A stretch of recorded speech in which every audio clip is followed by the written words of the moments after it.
वांगचुनी यांचं उपोषण सुटलं म्हणजे आंदोलन थांबणार नाही, आंदोलन थांबेल हा सरकारचा भ्रम, खासदार संजय राऊतांचा लाभो.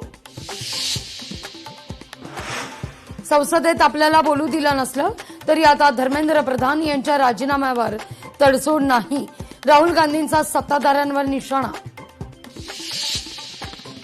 धर्मेंद्र प्रधान यांच्या राजीनाम्यावर विरोधकांची आक्रमकता. संसदेच्या आवारात विरोधकांचं आंदोलन तर लोकसभा सुरू होताच विरोधकांचा गदारोळ. अखेर लोकसभेचं कामकाज सोमवारपर्यंत तहकूब. पोलिसांच्या त्या व्हायरल व्हिडिओवर स्पष्टीकरण. व्हिडिओचा चुकीच्या पद्धतीनं विपर्यास, पोलिसांची स्पष्टोक्ती. तर महिला मध्ये आली तेव्हाच पोलिसांना थांबणं अपेक्षित होतं असं म्हणत रोहित पवारांचा पुन्हा पलटवार. लोकशाही मराठी ऐका, पहा, जागरूक रहा.